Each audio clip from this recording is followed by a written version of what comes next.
Hi friends, అందరికీ నమస్కారం. Friends, రేపు విద్యా సంస్థల బంద్కి అయితే పిలుపునిచ్చారు కదా. చాలా మందికి అయితే డౌట్ ఉంది, రేపు నిజంగా స్కూళ్ళు కాలేజీలకి సెలవు ఉందా లేదా, ఒకవేళ ఇస్తున్నారా ఎవరు లేదా, అంటే అన్ని ప్రభుత్వ పాఠశాలలకు ఇస్తున్నారా లేకపోతే అన్ని ప్రైవేట్ స్కూల్స్ కాలేజీలు మూసివేస్తున్నారని చాలా మందికి అయితే డౌట్ ఉంది. ఎందుకంటే ఈరోజు సాయంత్రం స్కూల్స్ నుంచి ఇంటికి వచ్చేవాళ్ళు, స్కూల్స్ కాలేజ్ నుంచి ఇంటికి వచ్చే వాళ్ళందరికీ కూడా కాలేజ్ నుంచి కానీ స్కూల్ నుంచి కానీ ఎటువంటి ఇన్ఫర్మేషన్ లేదు. రేపు సెలవు ఇస్తున్నట్టుగా ఎటువంటి ఇన్ఫర్మేషన్ అయితే కనుక చెప్పలేదు. చాలా మందికి అయితే డౌట్ వస్తూ ఉంటుంది, రేపు నిజంగా సెలవు ఉందా లేదా అని చెప్పేసి.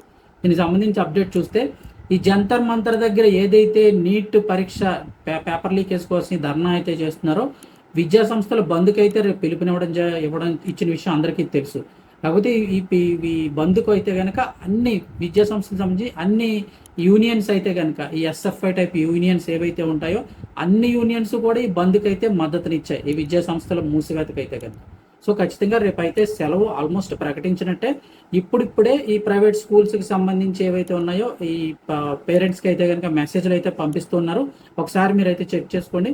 ఇప్పుడు చాలా వరకు అందరికీ కూడా ఈ వాట్సాప్ గ్రూప్లో అయితే వచ్చేసాయి కాబట్టి స్టూడెంట్స్కి సంబంధించి ఆ క్లాసులకు సంబంధించి గ్రూప్లో అయితే, అంటే ఇంటికి వచ్చేటప్పుడు సాయంత్రం ఈరోజు ఇంటికి వచ్చేటప్పుడు సెలవా కాదా అనేది ఎటువంటి ప్రకటన చేయనప్పటికీ ఇప్పుడైతే కనుక చాలా స్కూల్స్ నుంచి అయితే మెసేజ్లు అయితే పెడుతూ ఉన్నారు. ఒకసారి చెక్ చేసుకోండి. లేదు మీకు మెసేజ్ అని రాకపోతే రేపు ఒకసారి స్కూల్కి ఫోన్ చేసి కనుక్కోండి. ఎందుకంటే మళ్ళీ క్యారేజీలు తీసుకొని మొత్తం అంతా రెడీ అయ్యి స్కూల్కి వెళ్ళిన తర్వాత లేకపోతే మళ్ళీ రిటర్న్ మీరు బయలుదేరే టైంకి మెసేజ్ వస్తే మళ్ళీ రిటర్న్ రావడం ఇబ్బంది అవుతుంది. కాబట్టి రేపు ఒకసారి కన్ఫర్మ్ చేసుకొని వెళ్ళండి. చాలా వరకు స్కూల్స్ అయితే కనుక రేపు సెలవు ప్రకటించారు, మెసేజ్లు అయితే పెడుతున్నారు. ఒకవేళ మీకు మెసేజ్ రాకపోతే రేపు కన్ఫర్మ్ చేసుకుని స్కూల్ కానీ కాలేజీ కానీ వెళ్ళండి.